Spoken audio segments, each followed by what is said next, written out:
Buenas tardes, hermanos.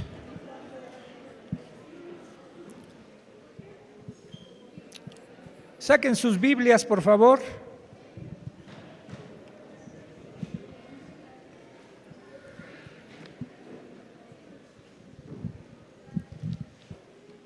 Y ábranlas en el primer libro de Reyes,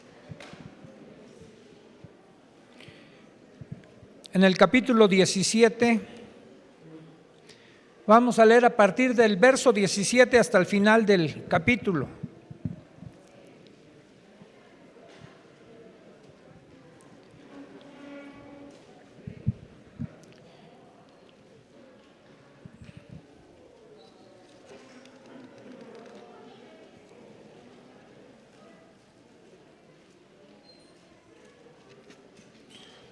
Bien, así dice la bendita palabra de Dios. Después de estas cosas aconteció que cayó enfermo el hijo del ama de la casa, y la enfermedad fue tan grave que no quedó en él aliento. Y ella dijo a Elías: ¿qué tengo yo contigo, varón de Dios? ¿Has venido a mí para traer a memoria mis iniquidades y para hacer morir a mi hijo? Él le dijo: dame acá tu hijo. Entonces él lo tomó de su regazo y lo llevó al aposento donde él estaba, y lo puso sobre su cama. Y clamando a Jehová dijo: Jehová Dios mío, aún a la viuda en cuya casa estoy hospedado, ¿has afligido haciéndole morir a su hijo? Y se tendió sobre el niño 3 veces y clamó a Jehová y dijo: Jehová Dios mío, te ruego que hagas volver el alma de este niño a él. Y Jehová oyó la voz de Elías, y el alma del niño volvió a él y revivió. Tomando luego Elías al niño, lo trajo del aposento a la casa y lo dio a su madre y le dijo: mira, tu hijo vive. Entonces la mujer dijo a Elías: ahora conozco que tú eres varón de Dios y que la palabra de Jehová es verdad en tu boca. Oremos. Señor, háblanos una vez más a través de la vida de tus grandes siervos. Siervos, Señor, que no se diferencian de nosotros. Si acaso se diferencian en que ellos fueron hombres consagrados a ti, Señor, que te creyeron a ti, pero que tuvieron sus momentos de duda, pero que también cuando depositaron su confianza en ti, Señor, los milagros ocurrieron. Y no por ellos, sino por ti. Y tu palabra dice que tú eres el mismo de ayer, eres el mismo hoy, seguirás siendo el mismo mañana. Y por eso confiamos, Señor, en que puedes levantar en estos tiempos también hombres que se puedan poner en la brecha y tus milagros sigan sucediendo día tras día. Por eso te pedimos, Señor, que en esta tarde podamos considerar tu palabra para acrecentar nuestra fe. Y te lo pedimos en el precioso nombre de tu Hijo, nuestro Señor Jesucristo. Amén. Bien, hermanos, voy a continuar lo que inicié hace 15 días y que después seguiré cuando me vuelva a tocar. Porque la vida de Elías es preciosa. Fíjense cómo dice el verso 17. Dice: después de estas cosas. ¿Qué cosas? ¿Después de qué cosas? Bueno, esa palabra después vendría a resumirnos, o es lo que voy a tratar de hacer, de resumir un poquito lo que compartí la vez anterior. Veíamos que Elías era un hombre como cualquiera de nosotros, que el mismo Elías atravesó, dice Santiago, igual que nosotros, por cosas que le sucede a todo ser humano. Atravesó por el desaliento, por los temores, por las dudas, y él se convertiría en un ejemplo de fragilidad humana para nosotros. Así que si tú y yo tenemos dudas, tenemos desaliento, no somos diferentes. Estamos actuando como seres humanos que así nos movemos, pero debemos reenfocarnos. Y también Elías viene a ser un ejemplo de dependencia espiritual hacia Dios y de una necesidad imperiosa que tenemos todos los seres humanos de orar en nuestro camino o en nuestro caminar cristiano. Vimos de dónde era este hombre. Dice la Escritura que era tisbita o de Tisbe. Y Tisbe es una pequeña ciudad que poco la van a localizar en algún mapa geográfico cristiano. Pero está ahí en la región de Galat, y a lo mejor como algún día le dijeron a nuestro Señor Jesús, cuando le dijeron que era de Nazaret, y alguien dijo, ¿de Nazaret puede salir algo bueno? Bueno, ¿de Tisbe podría salir algo bueno? Bueno, Dios, dice la Escritura, se vale de todo, pero sobre todo se vale de lo vil, de lo despreciado, de lo que no es. Así que Dios llama a Elías desde Tisbe, ¿sí? Y este Elías, vimos la otra vez que cuando lo estudiamos, es bueno estudiar a las personas en medio del contexto en el que vivieron. ¿Sí? No podemos separar la historia del contexto de los seres humanos, porque tiene que ver con la función que van a realizar o para qué los va a usar Dios. Y entonces estuvimos viendo que el pueblo de Israel se dividió en dos reinos, el reino del norte y el reino del sur. Cuando aparece Elías en escena, ya están los reinos divididos y a él le toca profetizar o hacer su función ministerial profética en el reino de Israel, en el reino del norte. Aproximadamente habían pasado 60 años desde que el reino se dividió. Y aparece en escena el octavo rey del reino del norte, todos malos, pero peor, llamado Acab. Y dice la Escritura que hizo peor que todos los demás reyes. Y vimos en el verso 31 del capítulo 16 que aparece por primera vez el nombre de la esposa de un rey, por la importancia que tuvo en lo negativo esta mujer, Jezabel. Y que de hecho, pues miren, detrás de Acab estaban las faldas de Jezabel reinando en Israel. ¿Se acuerdan cuando tuvimos aquí un presidente que algunos llegaban a decir, detrás de él está Martita? No digo que presidente, ¿no? Pero detrás de él estaba Martita.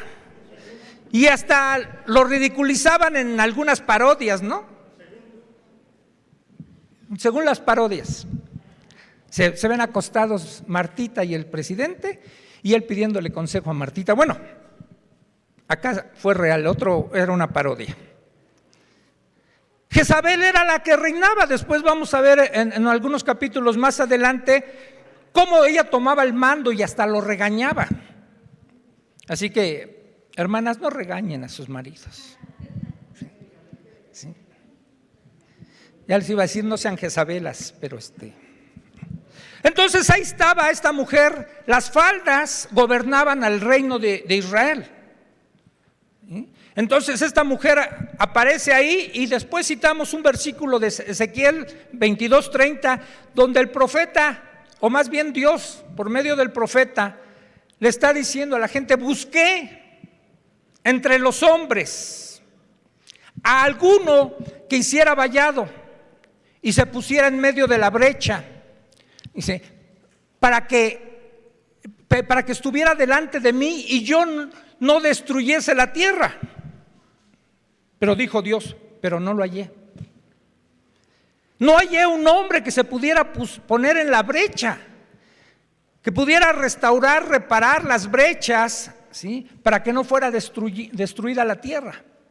Y no lo halló. Bueno, hablamos de la decadencia en la que estaba el reino de Israel en ese entonces, ¿sí? A lo largo de 60 años iba en espiral descendente espiritualmente, y en ese momento aparece prácticamente de la nada Elías. Simplemente aparece en el versículo 1 del capítulo 17 el nombre de Elías, dando su lugar de origen, ¿sí?, y aparece en escena y hace algo asombroso. Se presenta delante del rey sin titubeos y le da una profecía que Dios respalda y le dice, que dice Dios que no va a llover durante 3 años, va a detener la lluvia.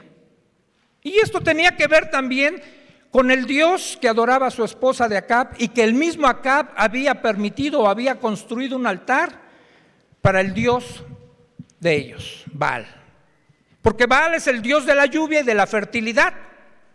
Y así como Dios en las plagas que llevó a Egipto, atacó en cada plaga a uno de sus dioses de Egipto, aquí está atacando al Dios en el que creía su esposa de Acab y al que le había levantado un monumento a Acab.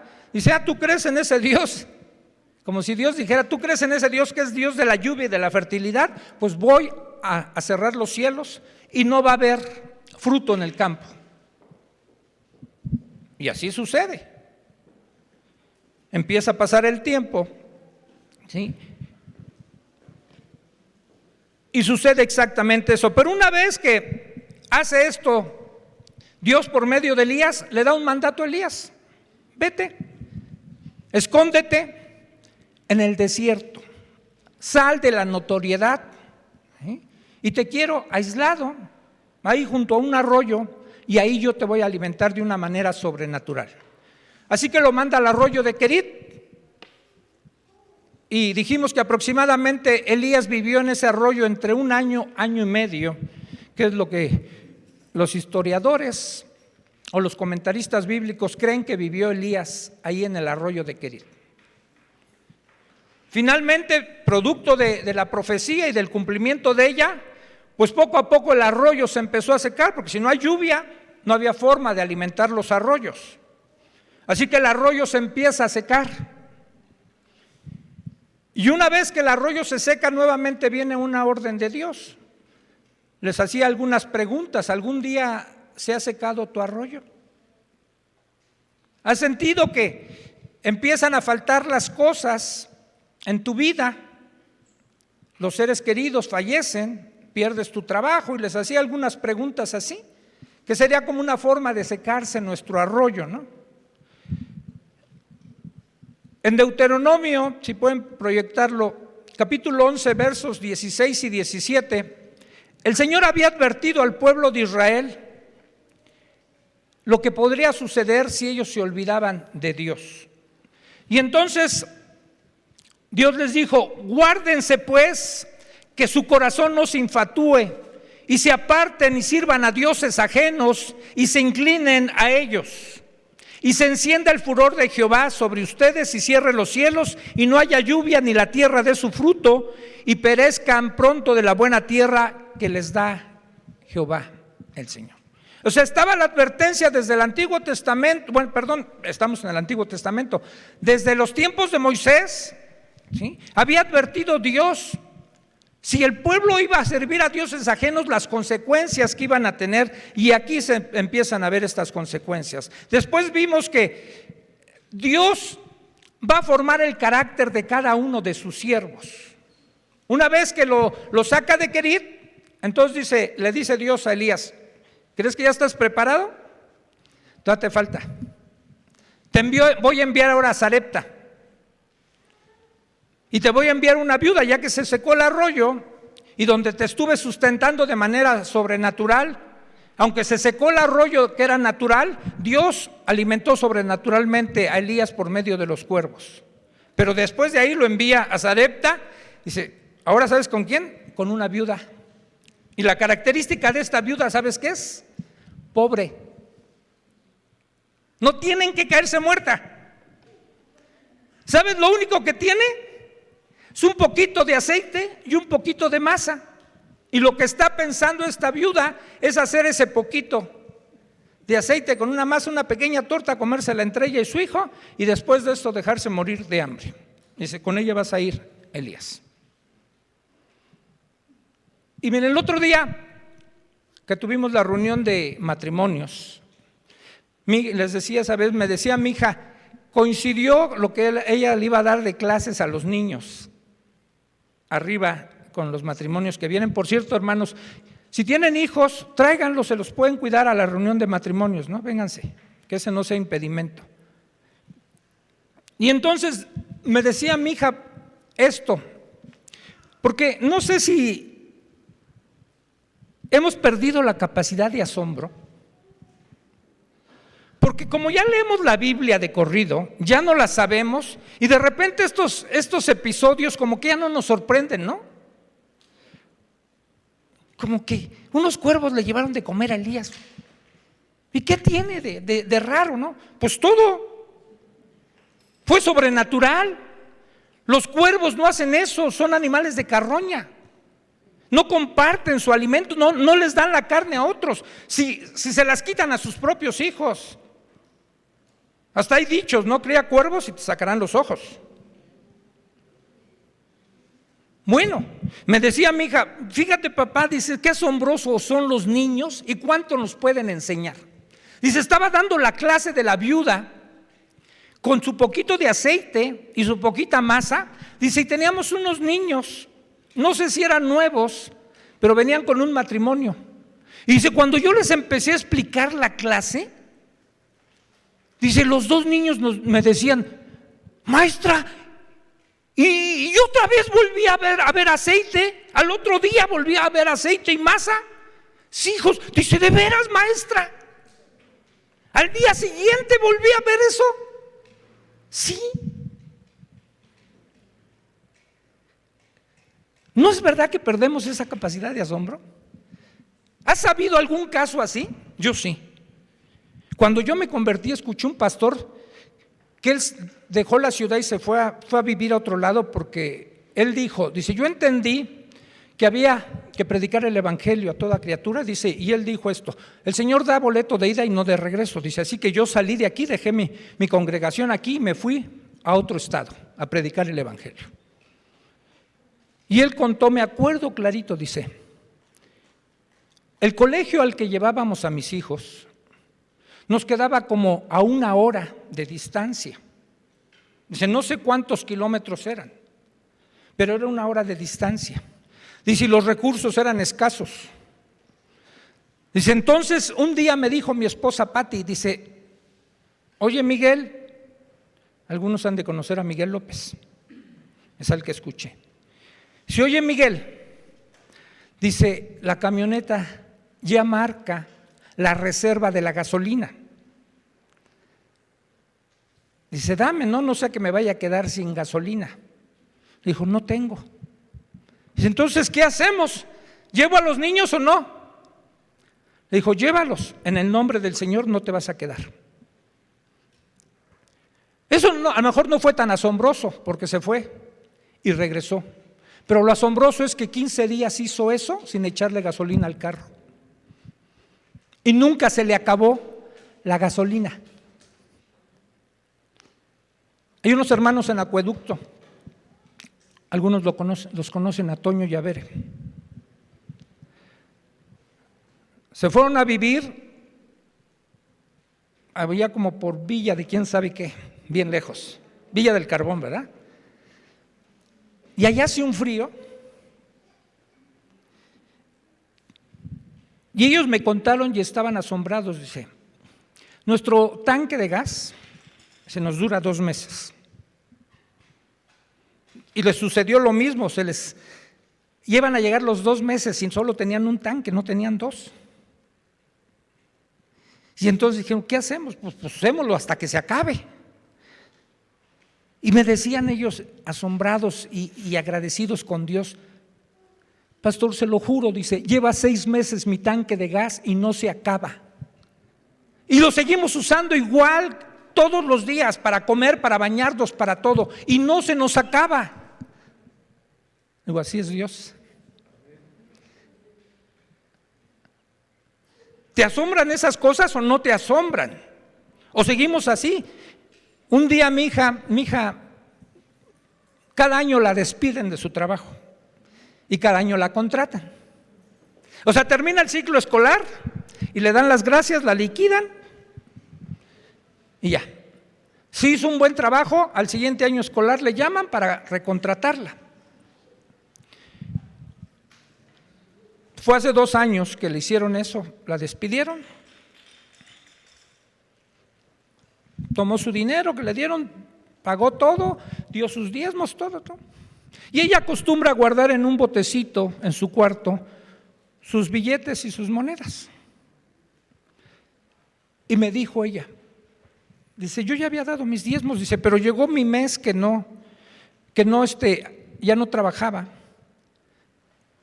Dice, y de repente sentí que el Señor me habló y me dijo, da tu diezmo. Y dice, hasta mi reacción fue, pero si ya lo di, de mi liquidación ya le di y este mes no he trabajado. Y sí, claro, sentí que me dijo Dios, da el diezmo. Pero si no he trabajado, bueno, dice, y di mi diezmo de lo que, como si estuviera trabajando. Dice, yo vi cómo saqué, papá, me explicaba, dice, yo vi, papá, cómo saqué y conté mi dinero, lo que me sobraba. Y llorando me decía, dice, papá, vuelvo a contar mi dinero, me dijo, ¿tú me echaste dinero ahí? Dice, volví a contar mi dinero y está lo mismo después de que le quité el dinero. Después de que saqué el dinero para llevar a la iglesia, a depositar mi diezmo, mi ofrenda, dice, sigo teniendo lo mismo.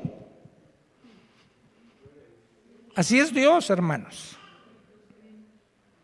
Así esta viuda, ¿se imaginan lo que ella experimentaba día a día? Cuando iba a la cocina y vaciaba el poquito de aceite y sacaba la poquita de harina y hacía su pan, y ella se daba cuenta que quedaba vacía la tinaja y vacío el traste donde estaba la harina. Y al día siguiente volvía a sacar. Dios no les daba más, pero les daba lo necesario. Y pensé, cuando estuve reflexionando sobre este repaso, ¿qué habrán experimentado los apóstoles cuando Jesús alimentó a 5,000 personas? ¿Se acuerdan? Bien preocupados los apóstoles, se les dijeron a Jesús, Señor, ya es tarde y la gente no ha comido, despáchalos para que vayan a conseguir algo. Algunas versiones de los sinópticos dice que Jesús le dijo, pues denles ustedes. Ay, Señor, ¿y cómo podremos comprar para tanta gente? Y mandó que se sentaran. Y entonces el Señor tomó aquello que le llevó un pequeño niño, 2 panes, 2 pescados y 5 panes. No sé cómo haya sido el milagro.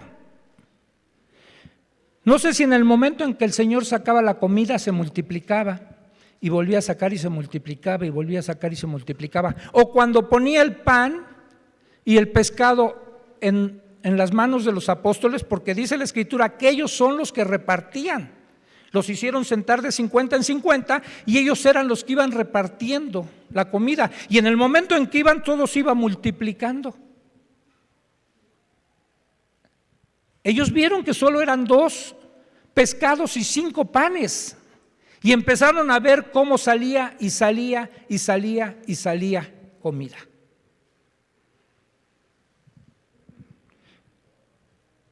Esta viuda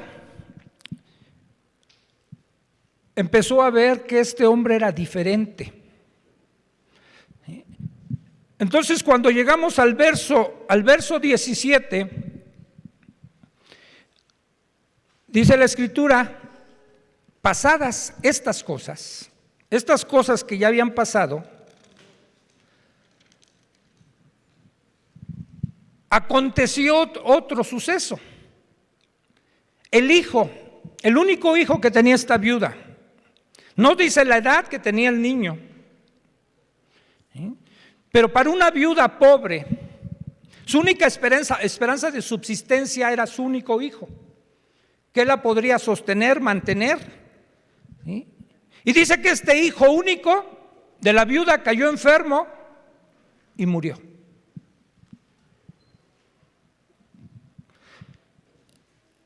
Y no era una buena viuda. Se ve que era trabajadora, porque cuando se encontró con Elías ella andaba recogiendo leña. No era una ociosa. Y hospedó al profeta, le arregló un cuarto, ahí lo hospedó, lo cuidó, le dio el alimento, y por mucho tiempo, no dice en qué tiempo del que permaneció Elías con ella murió el niño, pero ya les dije que ahí quizás estuvo alrededor de 2 años, creen también los comentaristas que estuvo 2 años en Sarepta Elías. ¿A qué tiempo sucedió esto? No dice los detalles de la Escritura, Pero ya Elías había recibido el favor de esta viuda y el niño cae tan gravemente enfermo que quedó sin aliento. Y no sé si algún día, hermano, hermana, has reaccionado como esta viuda, porque fíjense lo que dijo ella, verso 18. Ella le dijo a Elías: ¿por qué? ¿O qué tengo yo contigo, varón de Dios? ¿Has venido a mí para traer a memoria mis iniquidades y para hacer morir a mi hijo? ¿Algún día te has enojado con Dios? ¿Algún día le has reclamado a Dios algo que crees que es injusto? ¿Algún día has trasladado la culpa a alguien? Y a veces a alguien que te ha ayudado. Entonces esta viuda, en su desesperación, en su enojo, en su dolor, en su frustración, o sea, empieza a hablar para sacar todo su dolor y señala al profeta y le dice a él: ¿qué tengo yo contigo? O sea, ¿solo viniste a mi casa a hacerme mal? ¿A traerme una maldición, a que mi hijo se muriera?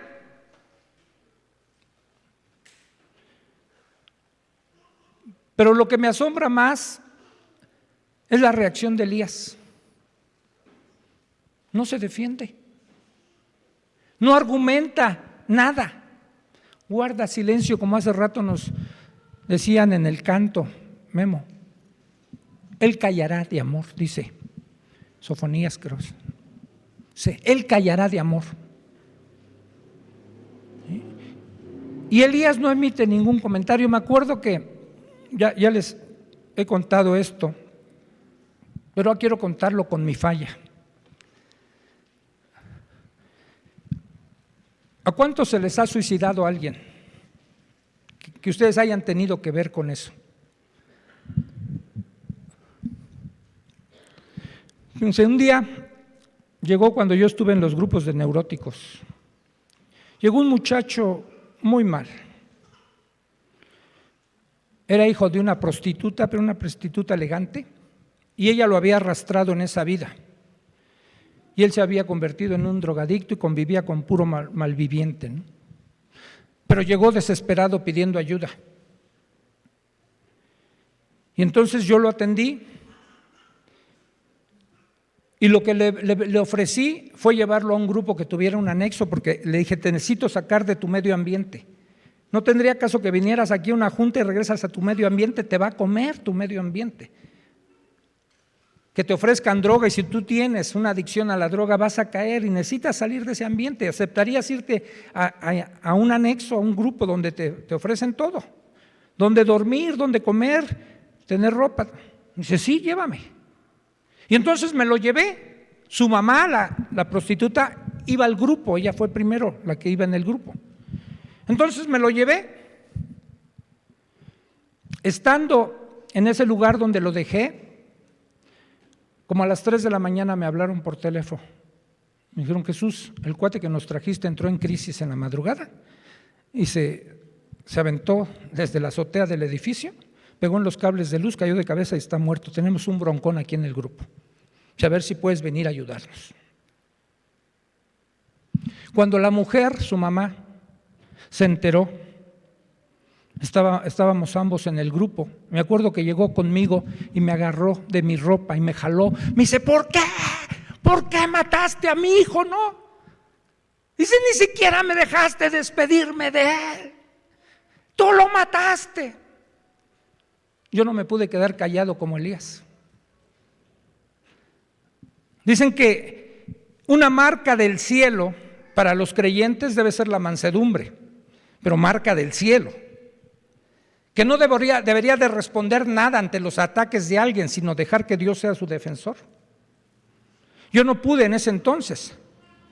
Me acuerdo que le agarré las manos a esta mujer, le dije: yo no lo maté, tú lo mataste con la vida que le diste. Me hubiera quedado callado. No tenía derecho a restregarle en su cara lo que había sido su vida. Tenía que haberla consolado mejor y dejarla que sacara todo su dolor. Pero mi orgullo era muy fuerte. Pero Elías no muestra eso. Elías, ante los reproches de la mujer, cuando lo está señalando, ¿qué tengo contigo, varón de Dios? Él se queda callado. La deja que se desahogue, que saque todo ese dolor que está sintiendo. Aún ella se siente culpable. Dice, a lo mejor son mis iniquidades, mis pecados, todo lo que vengo arrastrando. ¿Alguien alguna vez se ha preguntado en una tragedia así, ¿no será que Dios me está castigando por todo lo que hice? Dios no es como nosotros, hermano. No es Dios como nosotros. ¿Sí? Él alarga su misericordia. No nos paga conforme a nuestras iniquidades. Él nos perdona. ¿Sí? Pero a veces esa sensación de culpabilidad, el sentimiento de culpabilidad nos lleva a preguntarnos, ¿habrá sido por lo que hice, por todas mis maldades de antes? No. Hay un propósito detrás de todo lo que Dios está permitiendo. Lo que hace Elías, le dice, verso 19, dame acá a tu hijo. Si tú puedes, quítale la carga a las personas que están sufriendo. Dile, dame acá a tu hijo, dame acá tu carga. Échala sobre mí. ¿Sí? Ayúdale a llevar esa carga. Me imagino la escena, la mujer con su hijo muerto ahí, ¿sí? Su corazón destrozado, llorando y hablando para desahogar su dolor. Y Elías solo le dice, dame acá a tu hijo, dámelo. Ya no lo cargues tú. Deja que yo lo cargue.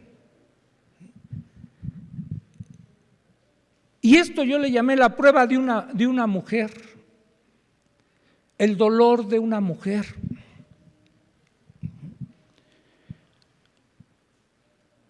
Entonces está ahí Elías ahora tomando a ese pequeño muerto sin vida, lo toma en su regazo y ¿saben a dónde va Elías? Dice, sube al aposento donde él era hospedado por esta viuda. Entonces lo toma en su regazo y lo puso sobre su cama.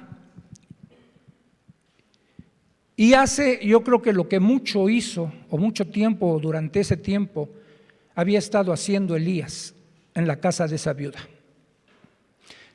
¿Qué hace una persona solitaria que está hospedada por alguien y le dan un cuarto? Pero una persona que es, como dice aquí la Escritura, un varón de Dios. Tenía un lugar, no tenía quien lo interrumpiera. No tenía una esposa con quien platicar, no tenía un amigo con quien estar, no había Biblias como las que tenemos hoy, no había libros, pero estaba Dios. Y entonces Elías, yo creo que buscaba continuamente a Dios, continuamente estaba hablando con Dios. Y si no le dijo nada a la viuda y ahí cayó, delante de Dios no iba a callar. Va a donde tiene que ir. ¿Qué haces tú cuando tienes una tragedia? Antes de quejarte, antes de hacer algo, ¿no sería mejor ir con Dios? Entrar ahí en tu lugar de oración, en tu aposento, y derramar tu corazón delante de Dios. Y entonces eso es lo que hace Elías, le quita la carga a la viuda, se lleva al niño muerto, y entonces entra en su recámara y lo pone sobre su cama. Y entonces clama a Dios y le dice, Jehová, Dios mío, aún a la viuda en cuya casa estoy hospedado has afligido, haciéndole morir a su hijo, como diciéndole, Señor, como que eres injusto, ¿no? Esta viuda me vino a hospedar, me ha estado alimentando y la estás haciendo sufrir. ¿No se te pasó la mano, Dios?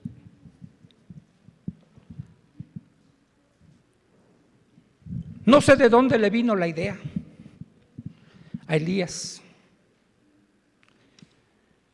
No sé si Dios se lo dictó, porque no lo dice la Escritura. ¿Sí? Elías no podía recurrir a un registro histórico donde dijera, ahí cuando Dios levantó aún a Isaac, Abraham lo mató y Dios lo revivió. No había hasta este momento ningún registro de un hombre o mujer que hubiese muerto y Dios lo haya vuelto a la vida. Ni uno solo.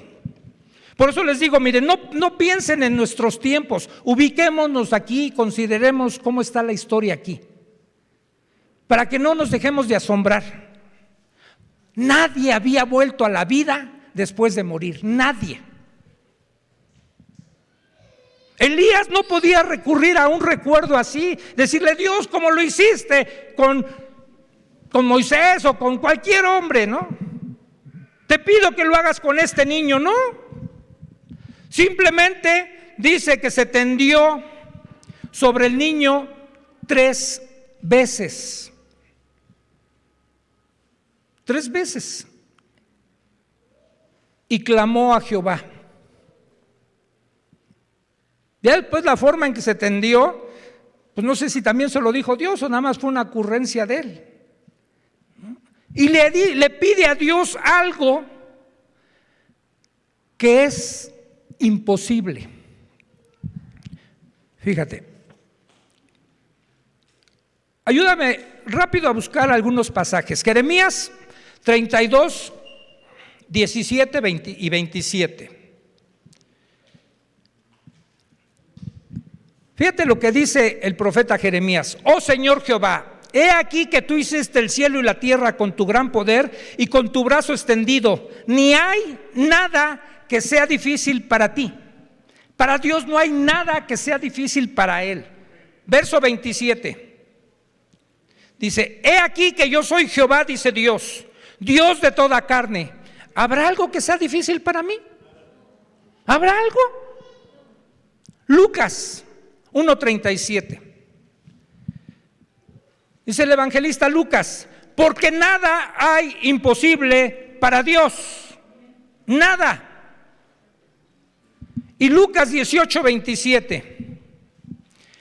Les dijo, cuando habla del joven rico, dice, lo que es imposible para los hombres es posible para Dios.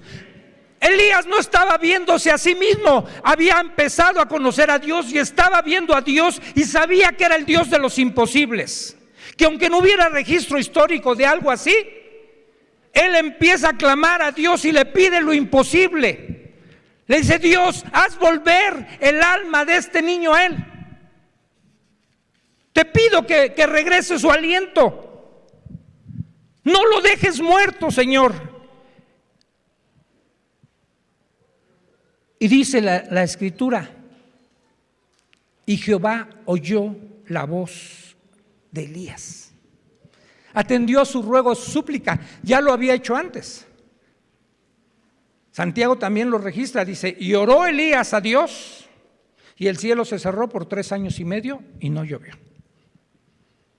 Ya conocía Elías a Dios.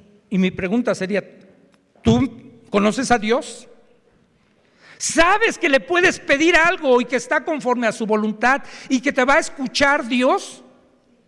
Tu matrimonio está hecho trizas. No ves un ápice de esperanza en él.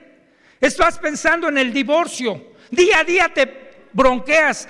Ya no es tu esposa, tu esposo, es tu sparring. ¿Sí? Y peleas continuamente con él, con ellas. No le ves ninguna esperanza. ¿Crees que Dios te puede escuchar? No lo soy muy convencidos, hermanos. Y sobre todo que lo escuché de casados. Sí, amén.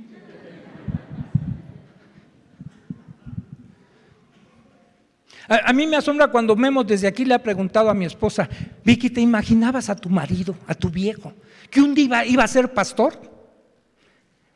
Ella me vio caerme de drogo, de borracho. Ella me dejó y me dijo, contigo ni loca vuelvo. No había un ápice de esperanza. Pero me acuerdo que en mi momento más oscuro, sin saber Biblia, yo clamé a Dios y sin saberlo recité Jeremías 33:3. Dice, clama a mí y yo te responderé y te enseñaré cosas grandes y ocultas que tú no conoces. Y entonces clamé a Dios. Ya mi esposa se había ido, se había llevado a mi hija, me jalé los cabellos, rompí el vidrio de mi cuarto, tenía la mano sangrada y le grité a Dios, Dios mío, ayúdame, ayúdame. Y Dios me devolvió a mi esposa y a mi hija. No hay nada imposible para Dios, aún un muerto. Y después Jesús lo hizo con Lázaro. ¿Sí? Los judíos tienen la idea de que cuando alguien muere, el alma de alguien todavía permanece como 3 días por ahí. Ahora sí, como alma en penando. Pues Jesús esperó 4 para que el alma ya no estuviera por ahí penando, ¿sí? Para revivir a Lázaro. Nada hay imposible para Dios, ¿sí? Absolutamente nada. Y entonces Elías hace eso, y una vez que el niño revive, toma Elías al niño, dice, y lo trajo del aposento, salió otra vez de su recámara a la casa y lo dio a su mamá. Y entonces Elías le dijo, ¿qué te parece, viuda? ¿Ya viste lo que hice? ¿Verdad que así hizo Elías? Pero ¿a cuántos de nosotros no nos gusta una vez que nos sucede algo y Dios nos usa para algo, luego? Yo lo hice, hermano. ¿Qué crees? Me usó Dios bien poderosamente. Yo lo reviví. Yo hice esto, yo. Y vemos otra vez aquí a este Elías, con la mansedumbre que le caracteriza. No quiere Elías que la viuda se fije en él. Quiere que vea a Dios, a su Dios, ¿sí? Y si tomando luego al niño lo trajo del aposento a la casa y lo dio a su madre, y le dijo Elías, mira, tu hijo vive. Tú lo viste muerto, lo tenías muerto, vive. Y entonces la mujer le dijo a Elías, ahora conozco que eres un varón de Dios. Ahora conozco que eres un varón de Dios. Cuando Elías aparece en escena al principio del capítulo, no tenía este título. Conforme fue pasando por pruebas, conforme Dios lo fue preparando, lo fue transformando, ¿sí? Lo metió en la escuela de la formación de él va creciendo en fe y va haciendo cosas extraordinarias, aunque era un hombre común, igual que nosotros. Pero aquí se le atribuye ya un título que lo expresa esta mujer, dice, eres un varón de Dios. ¿Alguien podría decir eso de ti? Alguien que te ha conocido y te ha visto tu caminar y tu crecimiento, y que pueda decirte, a lo mejor no te va a decir exactamente esas palabras, pero te va a decir, usted irradia algo. A lo mejor hasta te va a decir con las palabras del mundo, usted trae buena vibra, ¿no? O sea, no le quieras aclarar, no, que eso de vibra, no. Entonces no le aclares, hombre. Pero que te pueda decir algo así, que tú llegues a un lugar, no sé, ¿a cuántos les ha pasado que de repente llegamos a un lugar, por ejemplo una taquería, y está vacía y al ratito está llena? ¿Sabes qué? Porque tú, hermano, hermana, llevas la bendición ahí. Algo pasa con los creyentes. Somos luz, ¿sí? A donde nos paremos deberíamos de marcar la diferencia, ¿sí? Y la gente debería reconocernos, hay algo en ti. Es más, nosotros deberíamos de predicar mejor con la forma en que nos comportamos. Que la gente nos diga, yo quiero ser como tú. No conocer dónde vas tú, sino ser como tú. Esta mujer estuvo en contacto con Elías, les digo, cerca de 2 años, y alcanzó a ver que era un hombre diferente. Y esta mujer, yo creo, lo más seguro es que se convirtió. Porque acuérdense, ¿de dónde era esta mujer? de Sarepta. ¿Y Sarepta dónde estaba? En Sidón, de donde era Jezabel y su papá. Y se acuerdan que una vez una mujer de ese lugar un día llegó con Jesús y iba detrás de Jesús gritándole: Señor, ten compasión de mí.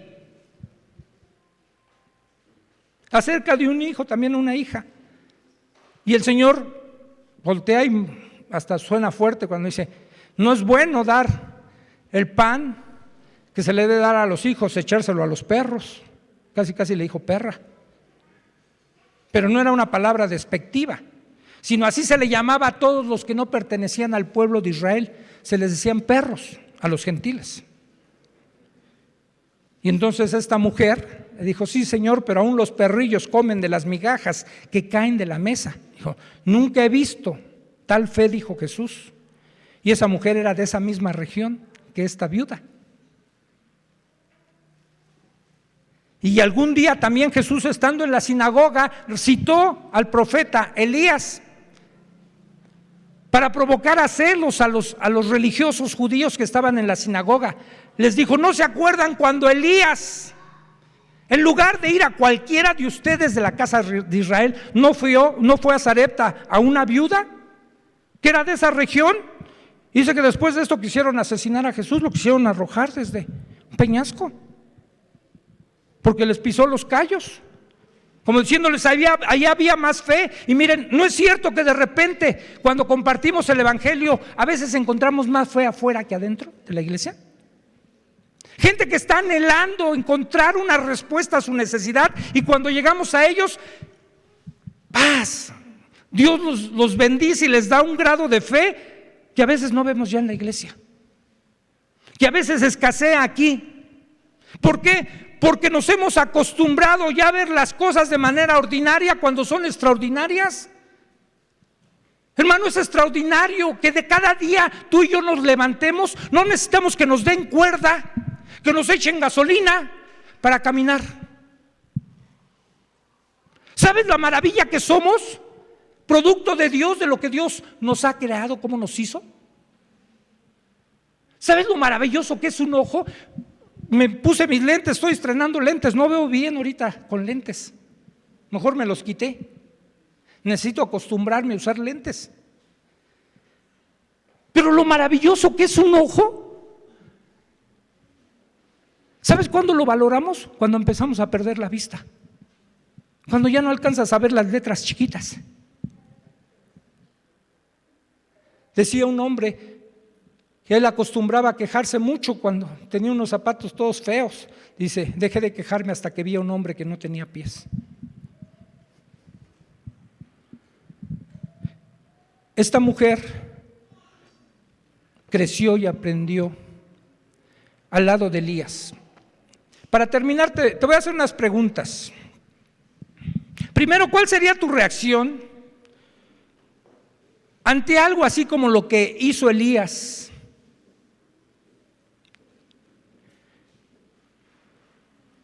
¿Cómo enfrentas tú una prueba?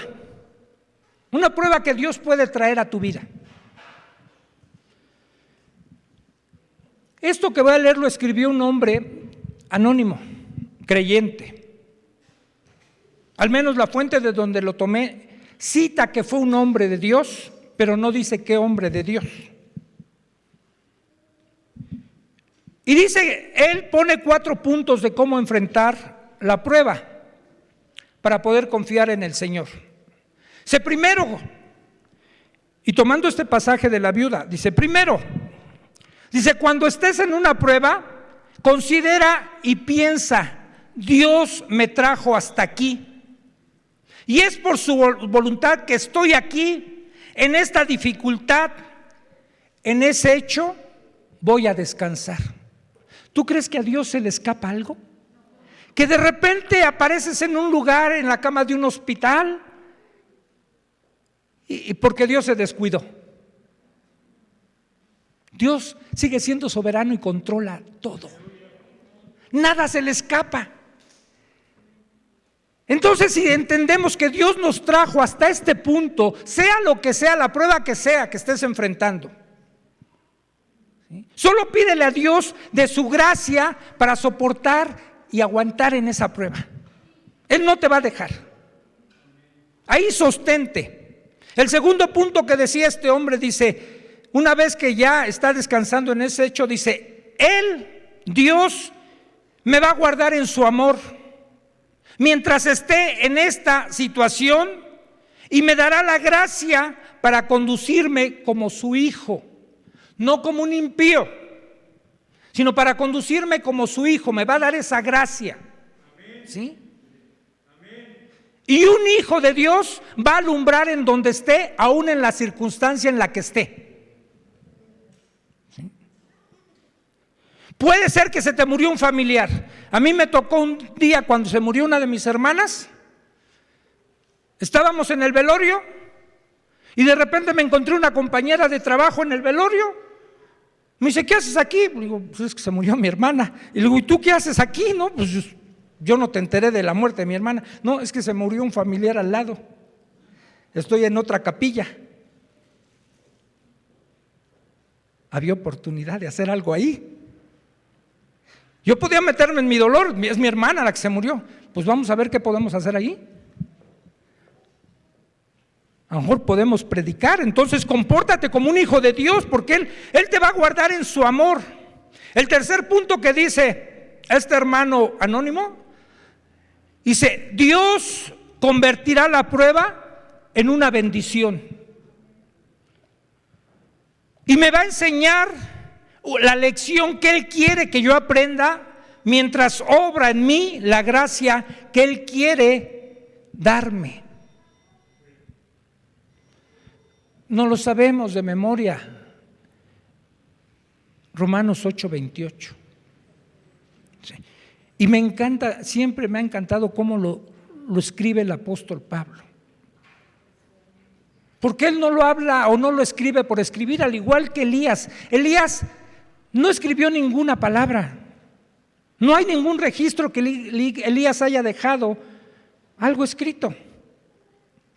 Algunos profetas hablaron y escribieron. Elías habló y actuó, no escribió.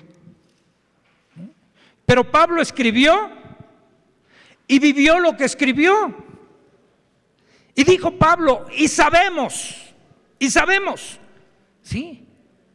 Incluyéndose a él e incluyendo a los que han sabido, que los que amamos a Dios, todas las cosas, absolutamente todo, nos ayudan para bien. Todas. Lo que aún puede parecer algo difícil, una carga, aún hasta una maldición, no es cierto. Esa prueba se convierte en una bendición en tu vida, para que al rato con eso mismo tú ayudes a otros, consueles a otros. Es una bendición. Y mientras estamos en la prueba, Dios nos va a sostener. ¿Cuánto tiempo lleva Liz? No está bien, no la abracen tan fuerte, ¿sí? Porque le duele, ¿sí? La está sosteniendo. Está sosteniendo a nuestra hermana Silvia, oren por ella. La está sosteniendo. Ha sostenido a mi esposa durante 40 años en su artritis. La está sosteniendo. Y te va a sostener a ti y me va a sostener a mí. ¿Sí? Porque así es, Dios es fiel. No te sueltes tú nada más. Y dile a Dios, Señor, si me quiero soltar, vuélveme a agarrar. ¿Sí? Si me estoy hundiendo como el apóstol Pedro, voy a clamar, Señor, sálvame que perezco. Y me va a sacar. Y cuarto, en su debido momento, el poder rescatarme de nuevo, cuándo y cómo, solo Dios sabe hacerlo. No pasó mucho tiempo después de que el hijo de la viuda se murió para que Él lo rescatara. Pero en otras ocasiones va a pasar más tiempo. La prueba quizás pueda ser más larga. Le tocó vivir como 1 año y medio en Querit, como 2 años en Sarepta, y las pruebas a veces se alargan. Pero algún día, y si no es en esta tierra, Dios nos va a rescatar. Nos va a llevar allá. Algún día, predicando de Moisés, yo le hacía la pregunta, no fue aquí, fue en otra congregación. ¿Y Moisés entró o no entró a la tierra prometida?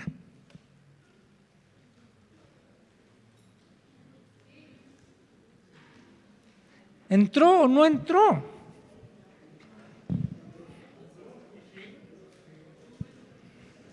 No entró a la física, ¿sí? Pero entró, está allá, ¿sí? No nos va a rescatar a lo mejor aquí Dios de algo, a lo mejor no te va a sanar, no va a sanar a mi esposa de artritis, pero la va a rescatar. Y dice que allá, como a Rebe, allá van a estar corriendo, a lo mejor se van a echar carreritas mi esposa y Rebe, en el cielo, porque allá no va a haber llanto, no va a haber tristeza, no va a haber dolor, no va a haber nada imperfecto. Allá todo es perfecto, dice Dios en Apocalipsis, he aquí yo hago nuevas todas las cosas, todas las hago nuevas. ¿Sí? Así que en eso podemos confiar, si no nos rescata aquí, nos va a rescatar allá. Y si tú y yo practicamos estos pasos en nuestras pruebas, eso va a hablar de nuestra confianza que tenemos en Dios. Si confiamos en Dios, Él sigue siendo fiel y nos va a sacar adelante. Aún si tenemos enterrados, ya muertos, todos nuestros anhelos, nuestras ilusiones, Él las revive, como revivió al niño. Oremos.